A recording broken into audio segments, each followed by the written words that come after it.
والنجم إذا هوى ما ضل صاحبكم وما غوى وما ينطق عن الهوى.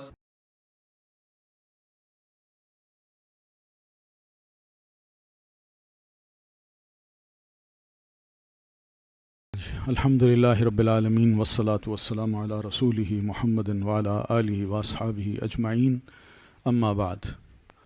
کل ہم نے سنت کے بارے میں پڑھا تھا کہ سنت کی تعریف کیا ہے اور علماء اصول کے ہاں سنت کو کیا سمجھا جاتا ہے۔ تو آج دیکھتے ہیں 70 پیج پہ علماء فقہ کے نزدیک جو سنت ہے اس کی تعریف کیا ہے۔ یہ ساری ملتی جلتی ہے، بہرحال ہر ایک کا اپنے اپنے کمنٹس تھے جو لکھے گئے ہیں یہاں، لیکن اہم مسئلہ یہی ہے کہ جو عربی میں لکھا ہے ما یصاب فاعلہ ولا یعاقب تارکہ، یعنی ایسا عمل کہ کرنے والا اگر وہ کرے تو اس پر اس کو ثواب مل جائے، اور اگر چھوڑ دے تو اس پر اس کی کوئی سزا نہ ہو، اس کو کہتے ہیں سنت۔ ٹھیک ہے۔ دوسرا مطلب یہ بھی کیا کہ ما دل علیہ الشرع من غیر افتراض ولا وجوب، کہ شریعت نے اس کے بارے میں ہمیں آگاہی تو دی ہو کہ یہ عمل کیجئے، مگر آگاہی دیتے وقت یہ نہ کہا ہو کہ یہ فرض ہے یا یہ واجب ہے۔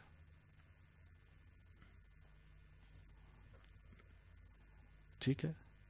تو یہی چیز آگے دیکھیں تو ما ثبت عن النبی صلی اللہ علیہ وسلم من الحکم، کہ رسول اللہ صلی اللہ علیہ وسلم سے کوئی حکم ثابت ہو لیکن ولم یکن فرضاً او واجباً، مگر وہ فرض نہ ہو اور واجب نہ ہو، تو اس کو سنت کہا گیا ہے۔ یہ فقہی سنت بھی کہتے ہیں اس کو، فقہی سنت۔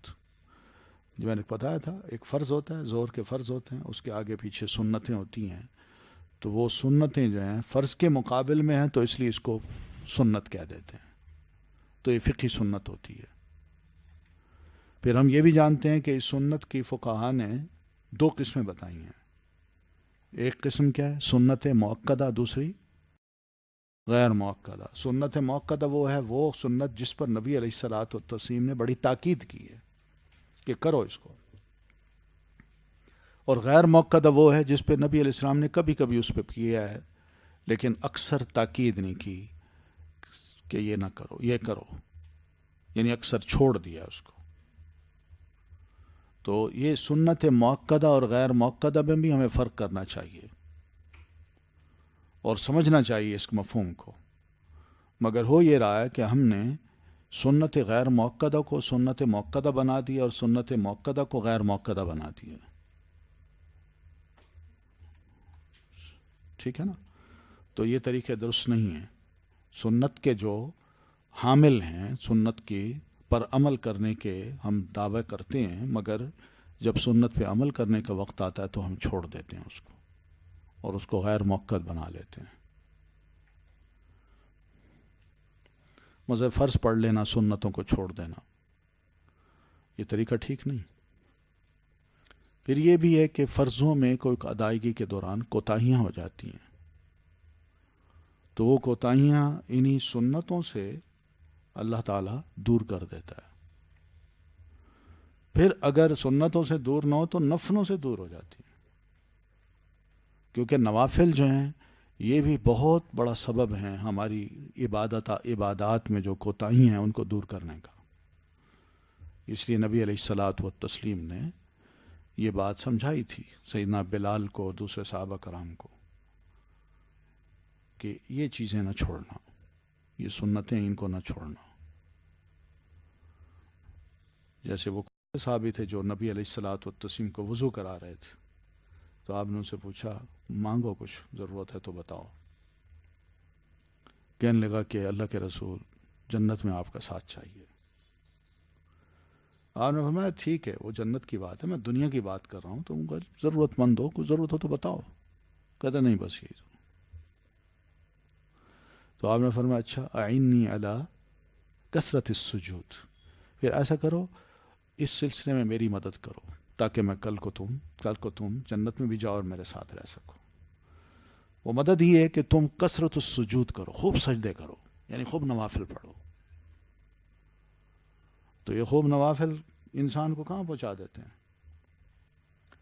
تو ہم تو صرف فرضوں کو اگر اہمیت دے دیں اور سنت مؤکدہ اور نوافل کو ہم یہ سمجھیں ان کی کوئی حیثیت نہیں ہے، ٹھیک نہیں ہے. تو ایسی سنت مؤکدہ بہت سی ہیں جو نبی علیہ الصلاۃ والتسلیم نے اس پر بڑی تاکید سے عمل کیا ہے، اکثر و بیشتر عمل کیا ہے، کبھی کبھی چھوڑا ہے. اب نماز ہے سر ننگے پڑھنا، یہ کوئی مسئلہ نہیں ہے. آپ صلی اللہ علیہ وسلم نے ہمیں، مردوں کی میں بات کر رہا ہوں، عورتوں کی نہیں کر رہا، آپ صلی اللہ علیہ وسلم نے ہمیشہ سر پہ کپڑا رکھ کے نماز پڑھی ہے.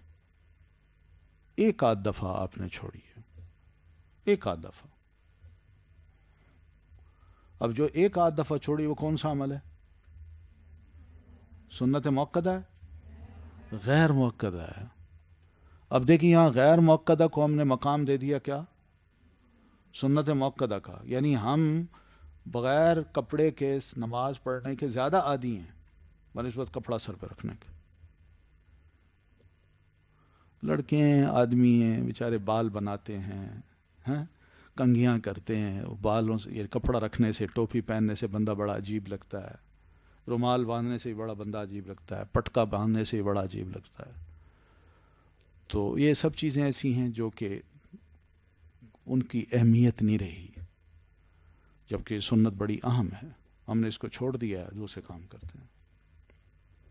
تو بہرحال یہی فقہی سنت کو آپ نے اسی نظر سے دیکھنا ہے کہ فرض کے مقابلے میں جو سنت ہے، فقہا اس کو کیا کہتے ہیں؟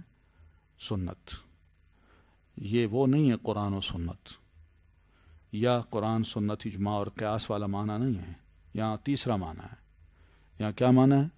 کہ جو فرض ہم پڑھتے ہیں اس کے ساتھ ہم جو سنتیں آگے پیچھے پڑھتے ہیں وہ مراد ہے.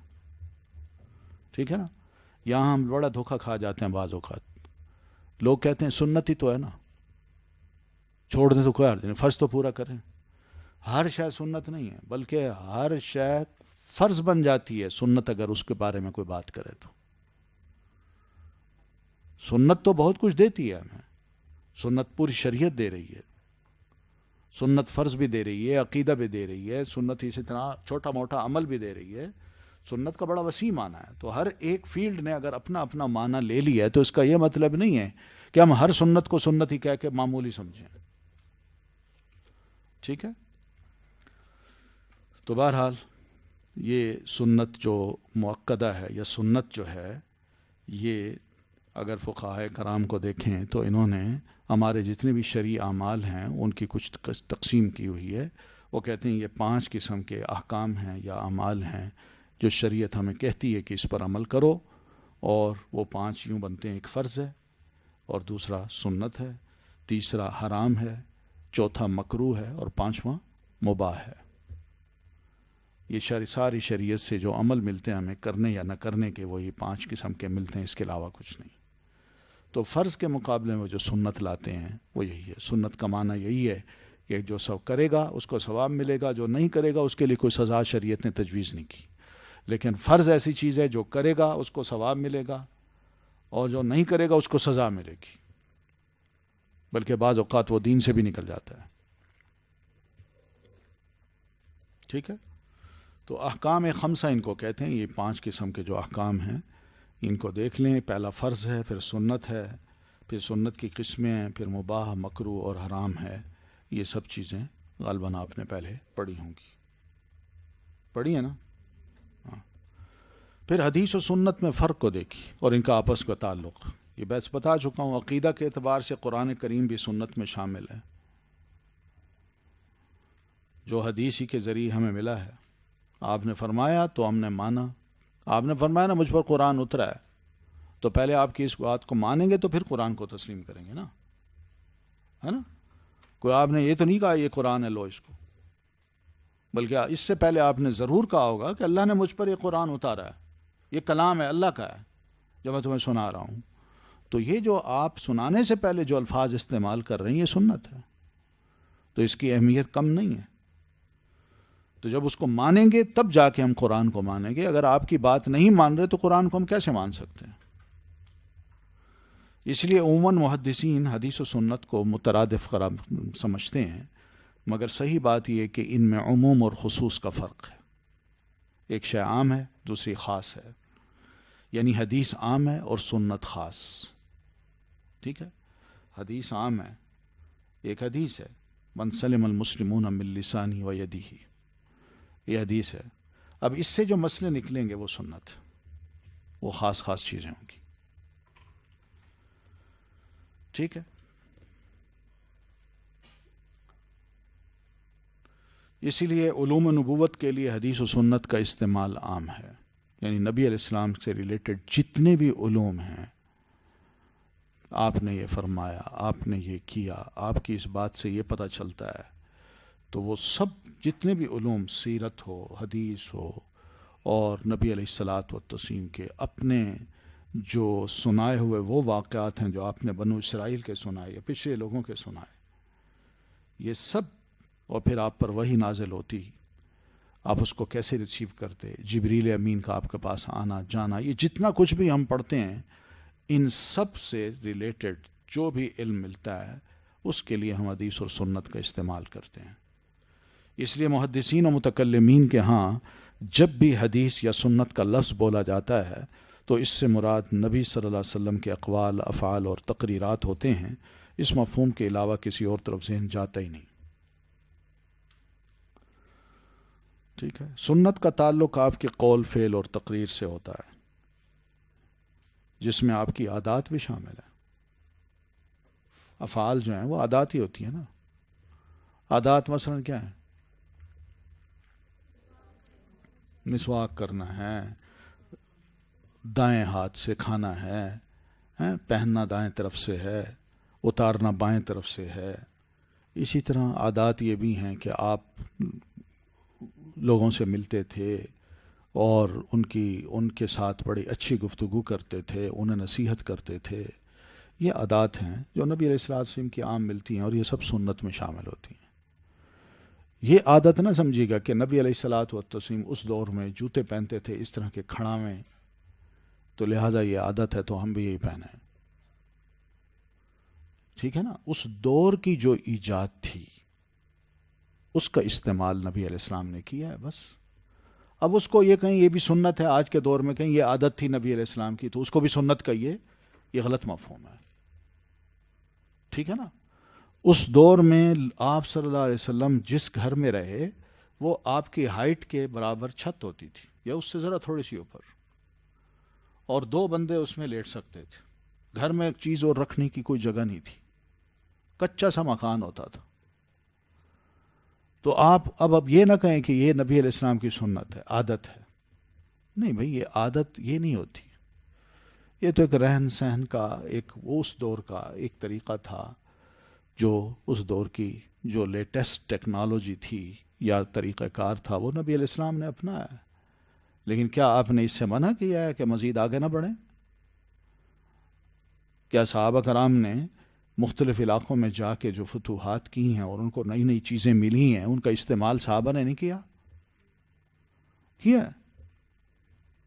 تو اس لیے یہ چیز جو ہے نا، اس کو بعض لوگ کہتے ہیں اچھا اگر سیرت کا، سنت کا یہ مفہوم ہے تو پھر نبی علیہ الصلوۃ والتسلیم کی اس عادت کو آپ کیا کہیں گے؟ یہ بھی سنت ہے، اس کو بھی سنت بنائیے. آپ چھوٹے سے گھر میں رہتے تھے، آپ بھی چھوٹے سے گھر میں رہیں. آپ زمین پہ سوتے تھے، آپ بھی سو جائیں. آپ کا جو بستر تھا وہ چمڑے کا ہوتا تھا، آپ اس پہ سوئیں. یہ اس دور کا لیٹسٹ جو میٹیریل تھا جو مکہ میں یا مدینہ میں اویلیبل تھا، نبی علیہ السلام نے اس کو استعمال کیا، جو سہولت آپ کو ہو سکتی تھی. کیا ایسا نہیں ہوا کہ مختلف بادشاہوں نے آپ کو جب تحفے بھیجے ہیں تو آپ نے وہ قبول نہیں کیے؟ اور ان تحفوں میں بڑی بڑی اچھے کپڑے ہوتے تھے تو آپ وہ خود بھی پہنتے تھے. صحابہ جب کہتے کہ بھئی یہ بڑا اچھا لگ رہا ہے آپ مجھے دے دیں تو وہ دے دیتے تھے، چلو بھئی تم پہن لو. تو کوئی ایسی بری چیز تو نہیں ہے یہ. تو نئے حالات جب بنتے ہیں اور نئی نئی چیزیں آتی ہیں تو اس کو سنت کے ساتھ جوڑ لینا یہ بہانہ ہے سنت پر عمل نہ کرنے کا. ہاں، جو آپ کی عادات تھیں جس میں آپ نے فرمایا ہے کہ یہ عمل ہے، اس کو یوں کرو، یا آپ کرتے تھے، اس کے کچھ فائدے بتاتے تھے، تو وہ کر لینا چاہیے.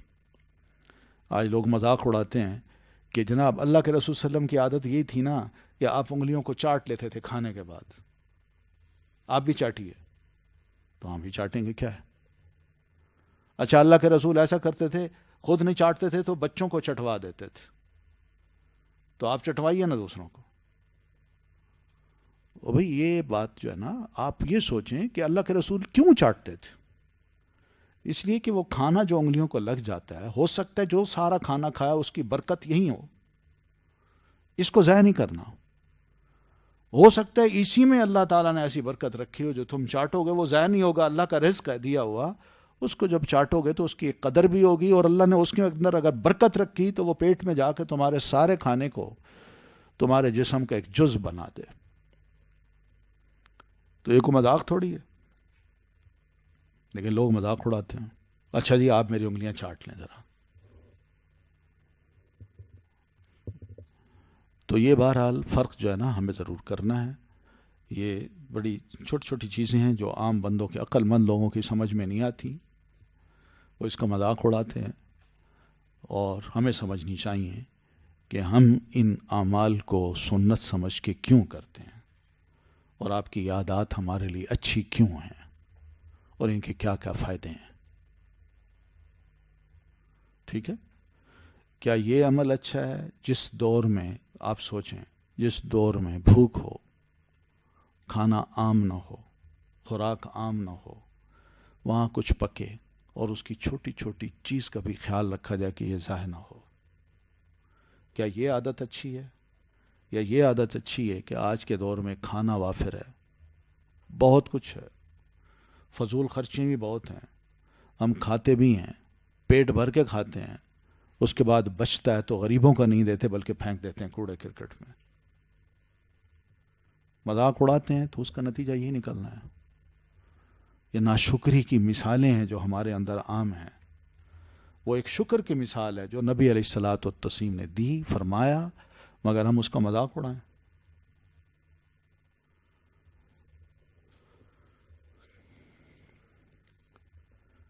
پھر صحابہ کرام اور تابعین کے اقوال و افعال گو کتب حدیث میں موجود نہیں، انہیں سنت نہیں کہا جاتا، بلکہ اثر، موقوف، مقطوع یا خبر کہا جاتا ہے. ٹھیک ہے. کہتے ہیں صحابی کا ایک اثر ملتا ہے، کوئی عمل ہو یا ان کی کوئی قول ہو تو اس کو کہہ دیتے ہیں محدثین کے صحابی کا کوئی اثر ملتا ہے. اثر کا مطلب کوئی نشان. مثال کے طور پر وطر میں رکوع کے بعد جب دعائے قنوت میں جب ہم ہاتھ اٹھاتے ہیں، کوئی دلیل ہے آپ کے پاس اس کے اٹھانے کی؟ کسی نے پڑھی ہے؟ کوئی دلیل ہونی چاہیے آپ کے پاس. اور جو لوگ بجائے ہاتھ اٹھانے کے ہاتھ باندھ لیتے ہیں اور پھر دعا مانگتے ہیں، ان کے پاس بھی کوئی دلیل ہونی چاہیے. تو دیکھا جائے تو دلیل کسی کے پاس نہیں ہے. ٹھیک ہے. ایک اثر ملتا ہے، اثر. اور اثر یہ ہے کہ سیدنا عبداللہ ابن عمر رضی اللہ عنہما وہ اپنے ہاتھوں کو اٹھا کے دعا مانگتے تھے، یہی دعائے قنوت. یہ اثر کہیں نہیں ملتا کہ رکوع کے بعد دعائے قنوت کے لیے ہاتھ باندھ کے دعا مانگی جائے. یہ اثر ہی نہیں ملتا. حدیث تو نہیں ملتی، اثر ہی نہیں ملتا. ٹھیک ہے. تو سیدنا ابن عمر رضی اللہ تعالیٰ عنہ کا یہ اثر جب ملتا ہے تو پھر اس کو محدثین ریلیٹ کرتے ہیں آپ کی ان دعاؤں کے ساتھ کہ جب کبھی بھی آپ دعا مانگتے تھے تو آپ دونوں ہاتھوں کو یوں اٹھاتے تھے. تو جب کبھی میں یہ بھی موقع ہے آپ دعا مانگ رہے ہیں اللہم اہدنا فیمن ہدیت وعافنا فیمن عافیت، دعا ہے. تو کہتے ہیں حضرت ابن عمر نے نبی علیہ السلام کو دیکھا ہوگا تو آپ صلی اللہ علیہ وسلم یوں ہاتھ اٹھا کے دعا مانگتے ہیں تو وہ ان کا اثر ملتا ہے تو کافی ہے. لیکن ہاتھ باندھ کے دعا مانگنے کا کوئی اثر نہیں ملتا، کوئی حدیث نہیں ملتی. ٹھیک ہے. تو یہ اثر، اس کو اثر کہتے ہیں، اس کو سنت نہیں کہیں گے. ہاں سنت کو جوڑیں گے وہاں جا کے کہ نبی علیہ الصلوۃ والتسلیم اکثر و بیشتر جب دعائیں مانگتے تھے تو آپ رفع یدیہ فی الدعاء، آپ اپنا دونوں ہاتھوں کو دعا میں اٹھاتے تھے. بے شمار حدیثیں ہیں. کہ آپ دعا میں اپنے دونوں ہاتھوں کو اٹھاتے تھے اور دعا کرتے تھے. پھر موقوف یہی ہے کہ سند چلتے چلتے صحابی پہ آ کے رک گئی اور پھر آگے صحابی کا کوئی قول، اس کا عمل کوئی ثابت ہو جائے تو اس کو کہتے ہیں یہ موقوف ہے. اس کو سنت نہیں کہتے، موقوف کہتے ہیں. پھر یہی حال مقطوع کا ہے کہ تابعی کی سند چلتے چلتے تابعی پہ آ کے رک جائے اور تابعی کوئی بات کہے یا کوئی اس کا عمل وہاں بیان کیا جائے تو اس کو کہتے ہیں یہ مقطوع ہے. ٹھیک ہے؟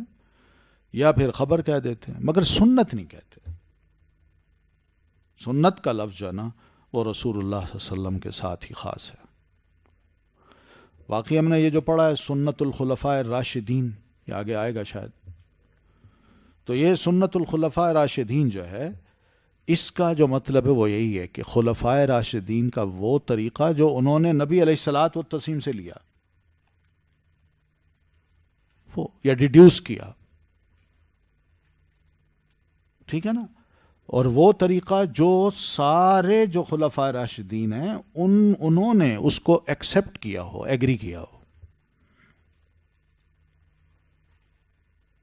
سمجھ آ رہی نا؟ کسی انڈیویجول کا، ایک خلیفہ کا اگر کوئی طریقہ ہے اور باقیوں نے اس کو استعمال نہیں کیا تو وہ سنت الخلفاء راشدین نہیں ہوگی.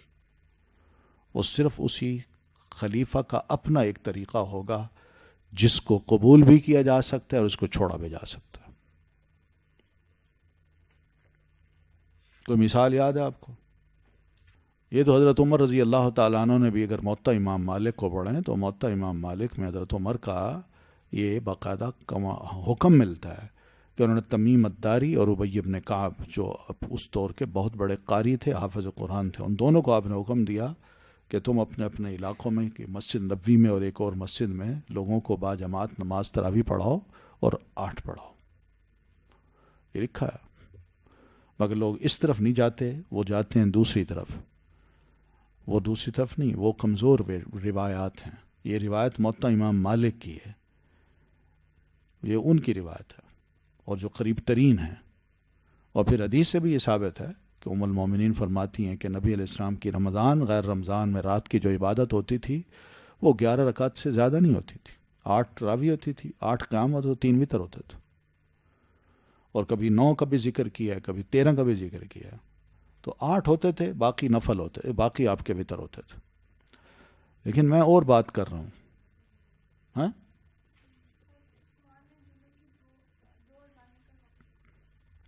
طلاق کا مسئلہ ہے. طلاق کا کہ کوئی بندہ اگر بیوی کو کھڑے کھڑے 3 طلاقیں دے دیتا تو حدیث میں یہ آتا ہے کہ سیدنا عمر نبی علیہ السلام کے دور میں، سیدنا ابو بکر کے دور میں اور سیدنا عمر کے پہلے 6 سالوں میں یہ 3 طلاقوں کو 1 طلاق شمار کیا جاتا تھا.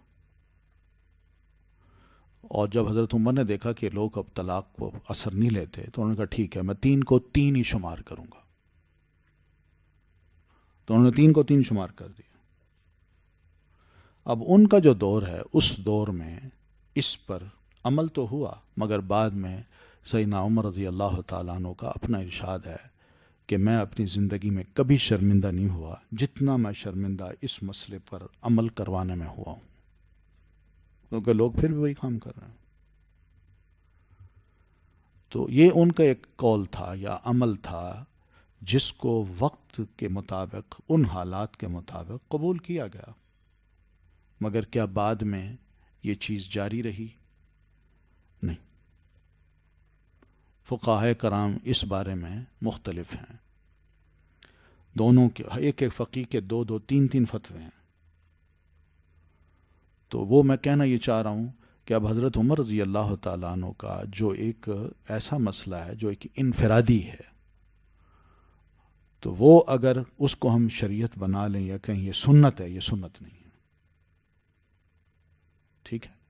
وہ ان کا ایک انڈیویجول. اسی طرح انہوں نے یہ حکم دیا تھا کہ حج تمتع کوئی نہ کرے. کہا تھا نا. تو نبی علیہ الصلوۃ والتسلیم سے حج تمتع ثابت تھا. آپ حج کی نیت کرتے تھے، حج تمتع کی.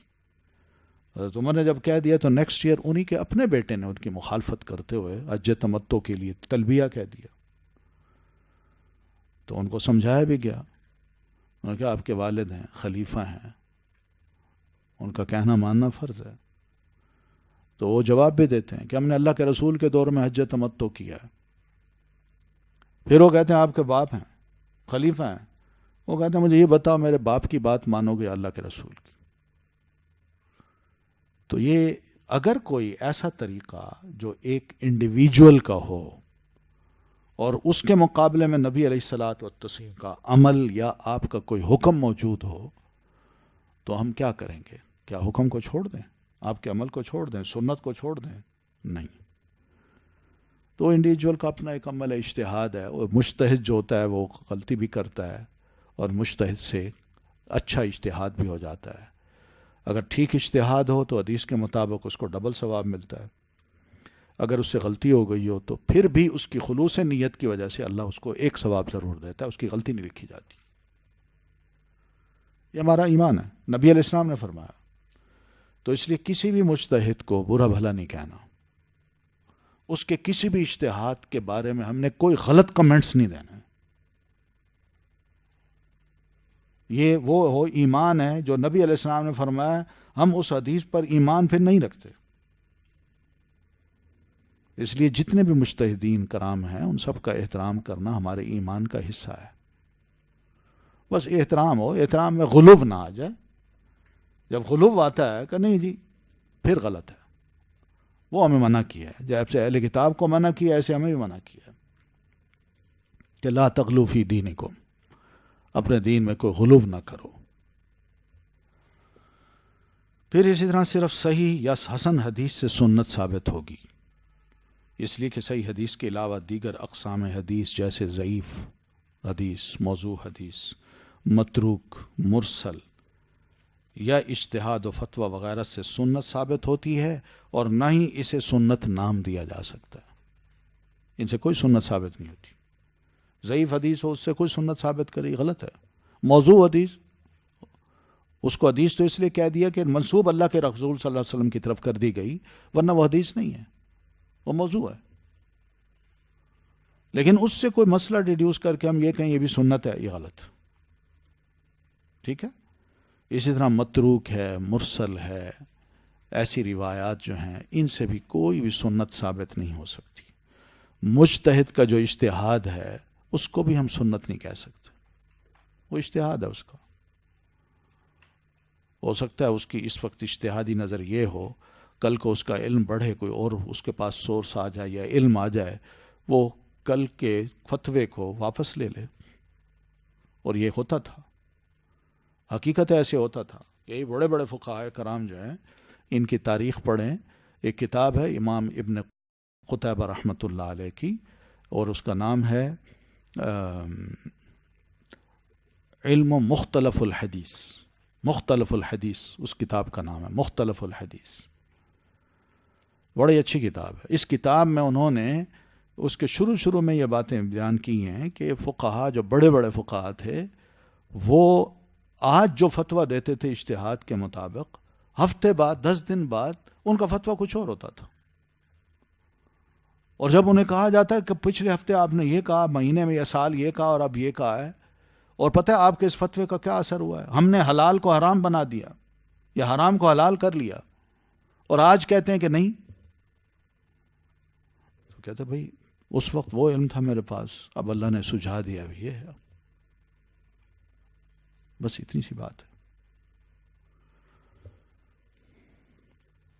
پھر حدیث کو تو ضعیف و موضوع کہا جاتا ہے مگر سنت کو نہیں. کوئی یہ نہیں کہتا سنت ضعیف سنت ہے. وہ یہ کہتے ہیں حدیث ضعیف ہے، موضوع سنت ہے. نہیں، حدیث موضوع ہے، یوں کہتے ہیں.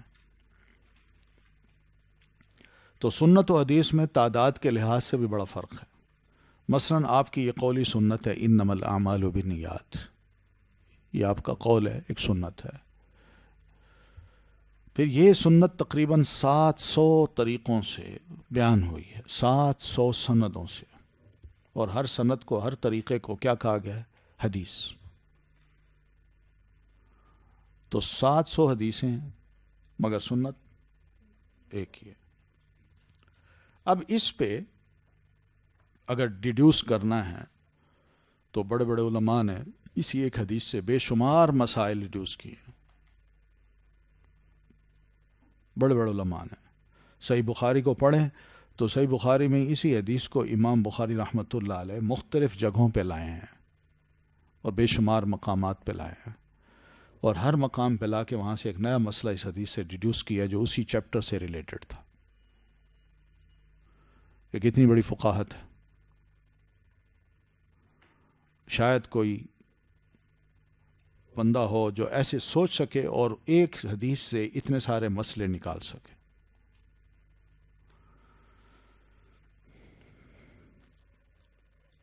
تو اسی طرح ایک ہی حدیث میں بے شمار سنتوں کا استنباط جو ہے یہ فقیہ کا کام ہے۔ یہ فقیہ جو ہے وہ سوچتا ہے، ٹیکسٹ کو غور کرتا ہے اور پھر اس سے وہ مسائل کو نکال لیتا ہے۔ آپ نے آج کے دور میں ایک بہت بڑی شخصیت ہیں، عالم دین ہیں، شیخ ابن عثیمین، نام سنا ہے؟ ابن العثیمین، ان کی تفسیر ہے، ایک بڑی اچھی تفسیر ہے، عربی زبان میں آئی ہے، چھپی ہوئی ہے، کبھی موقع ملے نا، بڑی سمپل ہے، آپ عربی پڑھ لیں گی۔ جو فقہ القلوب سمجھتا ہے نا وہ اس کتاب کو بڑی آسانی سے سمجھ جائے گا۔ آپ سب نے پڑھی ہے فقہ القلوب؟ ہاں، عربی پڑھنی آتی ہے نا، سمجھ لیتی۔ آپ یہ عادت نہ چھوڑیں، کتابیں عربی میں اب پڑھنا شروع کریں، یہ عادت نہ چھوڑیں، اب بنا لیں عادت کہ روزانہ ایک آدھ صفحہ میں نے عربی کی کتاب کا پڑھنا ہے، اور کوئی نیا لفظ ہے تو ڈکشنری لیں، اس کا معنی لکھیں، اس کو نہ چھوڑیں جب تک کہ وہ سمجھ نہ لیں۔ یہ آپ کی ابتدا جو ہے نا، اب آپ کو یہاں مڈ میں لے آئی ہے۔ اب اس مڈ سے کیا ہوتا ہے کہ ذرا تھوڑا سا کیا کہتے ہیں، ہاں، ہمت کرنے کی ضرورت ہے۔ تو آپ ہمت کیجئے، دیکھیے آپ انشاءاللہ وہ چڑیا کے بچے کی طرح وہ اڑتا ہے، پھر گرتا ہے، پھر اڑتا ہے، پھر گرتا ہے، پھر آخر اڑ جاتا ہے۔ آپ اس سٹیج میں اب پر لگ گئے ہیں، آپ کو بس ہمت کرنی ہے آپ نے اڑنے کی۔ تو ذرا پھڑ پھڑائیں اپنے آپ کو، دیکھیں انشاءاللہ آپ اڑ جائیں گے۔ تو یہ چھوٹی چھوٹی کتابیں عربی کی لیں، بڑی بڑی نہ لیں، چھوٹی چھوٹی کتابیں لائبریری میں پڑھی ہیں، ایک کتاب لے لیں اور یہی سوچ لیں کہ میں نے اس کو پڑھنا ہے اور سمجھ کے پڑھنا ہے۔ کوشش یہ کریں کہ جو آسان عربی لکھی ہو نا وہ لیں، وہ کتابیں پڑھیں۔ عربی بولنے کا شوق ہوتا ہے لوگوں کو، میں عربی ایسے سیکھنا چاہتا ہوں یا سیکھنا چاہتی ہوں، مجھے بولنی آ جائے، مگر کس سے بولیں گی آپ؟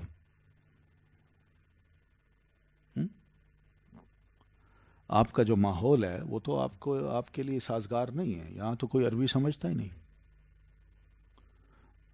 کوئی سمجھے گا؟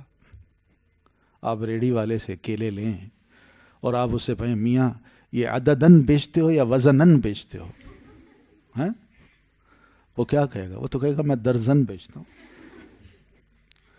تو اس لیے یہ عربی کا شوق جو ہے نا کہ ہم عربی جان لیں، وہ ایسی عربی نہ سیکھیں، عربی وہ سیکھیں جو آپ کو قرآن و سنت اور عربی زبان، عربی کتابیں سمجھنے کی ایک عادت ڈال دے۔ آپ نصوص کو سمجھنا کریں، کوشش کریں۔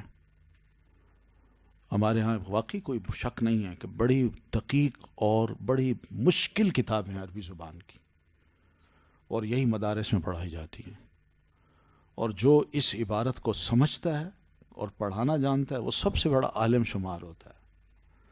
مگر وہ عبارت وہ یہ ہے، لکھے موسیٰ اور پڑھے خدا والی بات ہے۔ کوئی ضرورت نہیں ایسی کتابوں کو، آسان کتابیں پڑھیں جو آپ کو سمجھا دیں بس۔ آپ کو میرے خیال ہے کبھی کبھی کوئی شاید میسیجز بھی آتے ہوں گے عربی زبان کے، آتے ہیں، وہ غور کیا، وہی اسی پہ پیچھے پڑ گیا، میں اس کا ترجمہ کرنا ہے، یہ کیا ہے۔ تو کوشش یہی کریں، انشاءاللہ اس سے آپ کو کافی فائدہ ہوگا۔ ٹھیک ہے، پھر آگے دیکھیے، فقہی اعتبار سے سنت اسے کہیں گے جو فرض کے بعد کا درجہ رکھتی ہے۔ ٹھیک ہے، یہ پڑھ چکے ہیں۔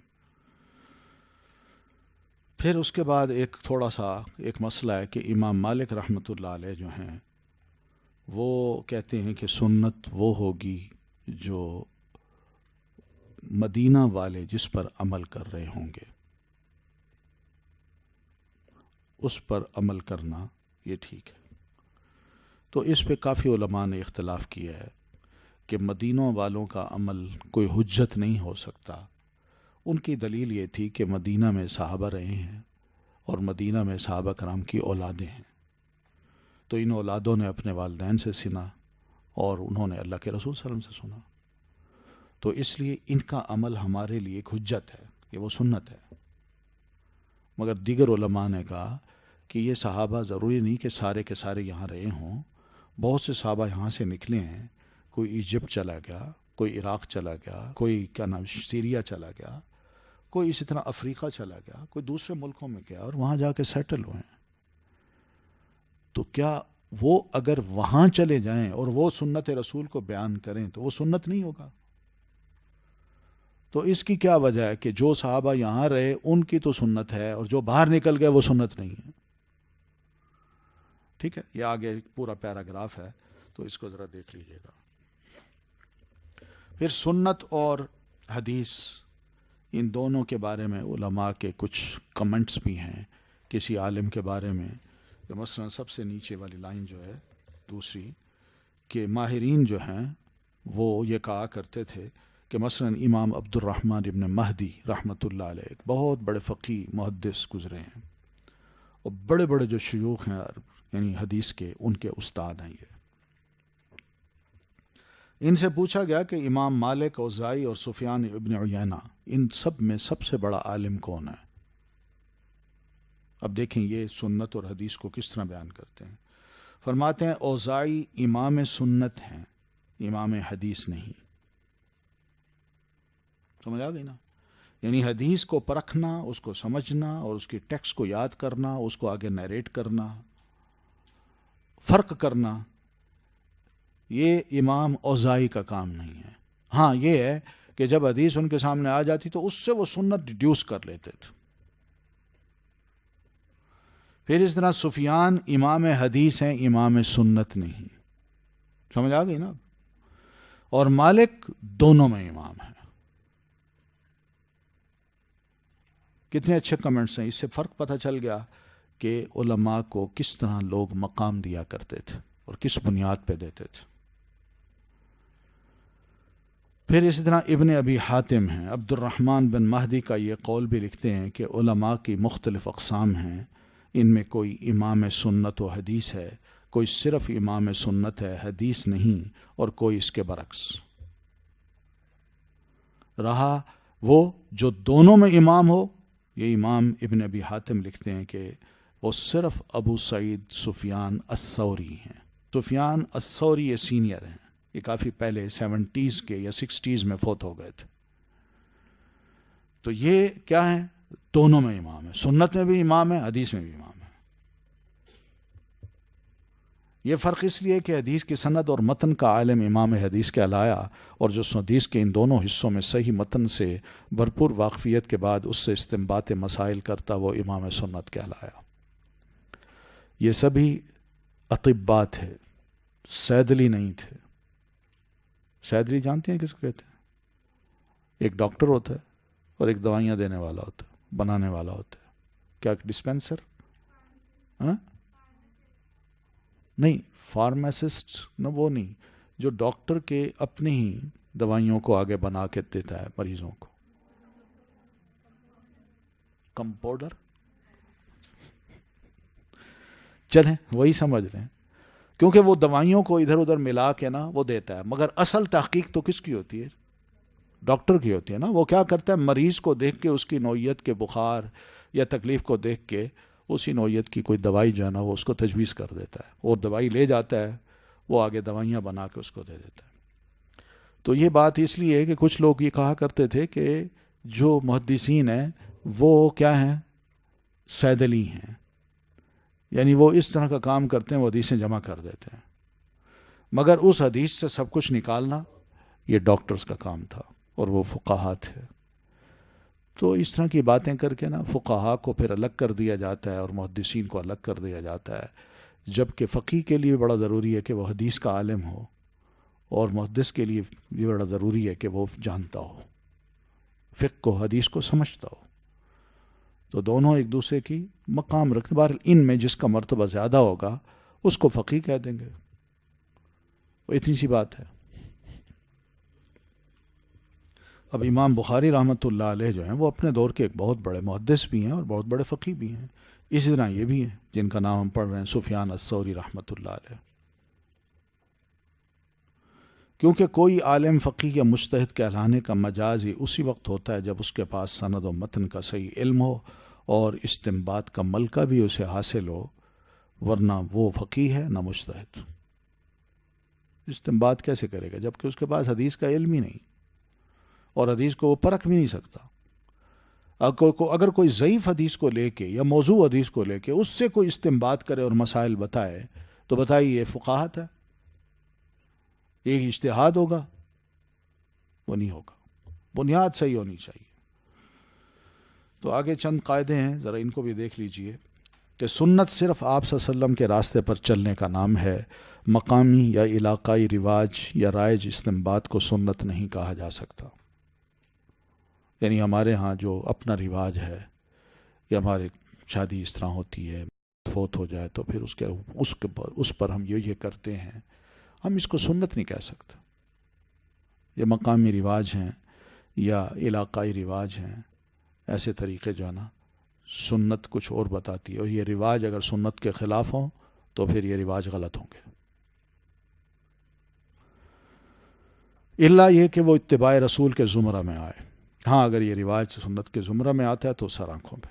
اتباع سنت سے شیطانی غلوب میں آ کر نہ آپ صلی اللہ علیہ وسلم کے مرتبے کو بڑھانا مقصود ہے اور نہ ہی کسی اور کو یہ مرتبہ دے کر آپ کے مرتبے کو گرانا چاہیے.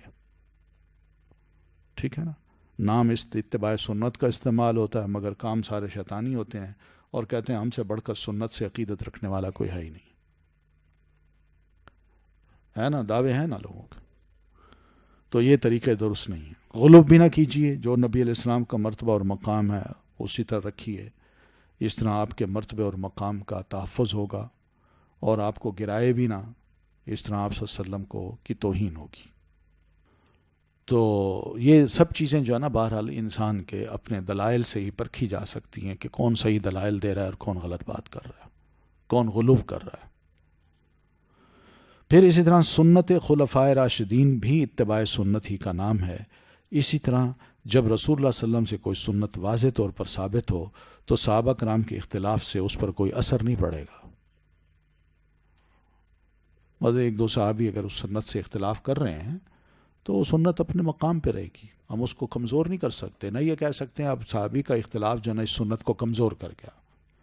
نہیں، اس کا اپنا مقام ہے. سنت ثابتہ کے مقابل میں صحابی کا انفرادی عمل دلیل نہیں ہے. ٹھیک ہے نا. صحابی کا انفرادی عمل کچھ اور ہو اور سنت کچھ اور کہہ رہی ہو تو اب انفرادی عمل جو صحابی کا اس کو ہم دلیل بنا رہے ہیں کہ فلاں صحابی یہ کرتے تھے مگر حدیث یہ کہتی ہے. تو اب کیا کریں؟ کیا اس کو دلیل سمجھیں یا نبی علیہ السلام کی حدیث کو سمجھیں؟ صحابہ بلا شبہ سنت رسول صلی اللہ علیہ وسلم کے محب تھے مگر ان کا عمل اس وقت دلیل ہو سکتا ہے جب رسول اللہ صلی اللہ علیہ وسلم سے صراحتاً اس باب میں کچھ ثابت نہ ہو. ہاں اللہ کے رسول نے کوئی بات ہی نہیں کہی، کوئی صحابی اگر اس پہ عمل کر رہا ہے تو وہ دلیل ہو سکتا ہے. جیسے میں نے ابھی مثال دی ہے ہاتھ اٹھانے کی، عبداللہ ابن عمر کا ایک اثر ملتا ہے رضی اللہ عنہ. آپ سے جب وضاحت آ جائے تو وہی سنت ہوگی. مثلاً بعض صحابہ 20 تراویح پڑھتے تھے مگر رسول اکرم صلی اللہ علیہ وسلم سے یہ تعداد ثابت نہیں. رسول اکرم صلی اللہ علیہ وسلم اور سیدنا ابو بکر رضی اللہ تعالیٰ عنہ کے ایک دفعہ کی 3 طلاقوں کو ایک سمجھا، یعنی ان سب نے ایک سمجھا. سیدنا عمر نے انہیں 3 ہی نافذ کر دیا. اسی طرح سیدنا عمر رضی اللہ تعالیٰ عنہ حج تمتع کو ناپسند کرتے تھے. سیدنا ابن مسعود رضی اللہ تعالیٰ عنہ رکوع میں تشبیہ کے قائل تھے. تشبیہ رکوع میں گھٹنے پر ہاتھ رکھنے کی بجائے، گھٹنوں پر ہاتھ رکھنے کی بجائے ہاتھوں کو یوں کر لیا جائے اور دونوں گھٹنوں کے درمیان ان ہاتھوں کو رکھا جائے. یہ شروع میں تھا. اس کو تشبیہ کہتے ہیں. تو سیدنا عمر ابن مسعود اس کے قائل تھے.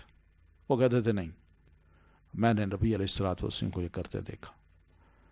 مگر جب بعد میں نبی علیہ السلام نے گھٹنوں پہ ہاتھ رکھا ہے تو ان کو شاید یاد نہیں رہا یا دیکھا نہیں، وہ اسی پر ہی عمل کرتے رہے.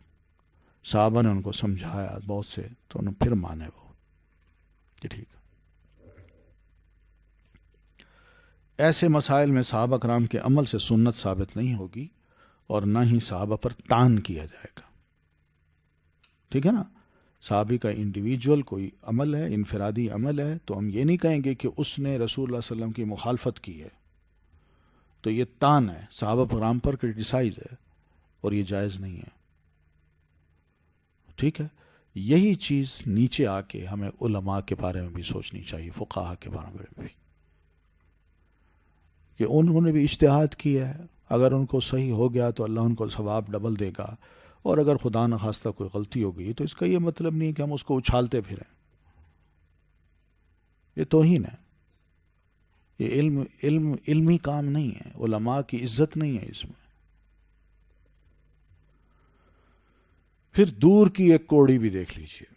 سنت سے قد رکھنے والے ایک اور دور کی کوڑی لائے کہ لفظ سنت جو ہے یہ عبرانی لفظ مسنات سے ماخوذ ہے. یہ ہیبرو کا ورڈ ہے مسنات، اسی سے یہ سین نون تا یہ لیا گیا سنہ. اور عبرانی میں، ہیبرو میں مسنات کا مطلب کیا ہے کہ زبانی روایات، یہ معنی اس کا. تو لہذا یہ سنت کا لفظ عربی زبان کا لفظ نہیں ہے، یہ باروڈ ہے، دوسری زبانوں سے لیا گیا ہے. یہ بات بہرحال حسدن کہی گئی ہے، جیسے یہودیوں میں حسد ہے اور دوسروں کے بھی ود کثیر من اہل الکتاب. تو یہ حسدن کہی گئی ہے کہ بہترین اصطلاحات مسلمانوں کے پاس کیوں ہوں. سنت رسول یہ بڑی بہترین اصطلاح ہے جو ان کے پاس نہیں ہے. وہ کہتے ہیں یہ سنت اتنی اچھی اصطلاح ان کے پاس کیوں ہے، ورنہ لفظ سنت ایک خالص عربی لفظ ہے جس کے لغوی معنی ہم پڑھ چکے ہیں، راستہ یا طریقہ کے ہیں، اور اصطلاحاً وہ راستہ جو رسول اللہ صلی اللہ علیہ وسلم نے اپنایا اور تمام عمر جس پہ آپ قائم رہے ہیں. تو اس کا لغوی معنی دیکھ لیں، اصطلاحی معنی دیکھ لیں. دونوں صورتوں میں یہ کہیں بھی اس معنی میں نہیں آتا کہ یہ زبانی روایت ہے. پھر محدثین نے اس کو زبانی روایت نہیں کیا، نبی علیہ السلام نے بھی اس کو زبانی روایت نہیں کیا، آپ نے عمل کر کے بھی دکھایا، ارشادات بھی فرمایا. ہاں مسنات کے لفظ پر ہمیں کوئی شکایت نہیں، اس لیے کہ یہود نے اپنی مذہبی کتب کی روایت زبانی کی ہے، جن میں ان کے اکابرین کے اقوال بھی موجود ہیں مگر ان کی کوئی سند نہیں ہے. پھر یہ زبانی روایت میں انہوں نے ڈسٹارشن بھی بڑی کی ہے، بڑی تبدیلیاں کر ڈالی ہیں. وہ سند بیان کرنے کی ضرورت ہی محسوس نہیں کرتے، اس لیے یہ نام مسنات کا ان کی کتابوں پر ٹھیک چسپاں ہوتا ہے مسنات، مگر ہمارے لیے سنن کا لفظ زیادہ بہتر ہے. چلیے باقی انشاءاللہ پھر کل بات کریں گے. السلام علیکم ورحمۃ اللہ وبرکاتہ. ما ضل صاحبكم وما غوى وما ينطق عن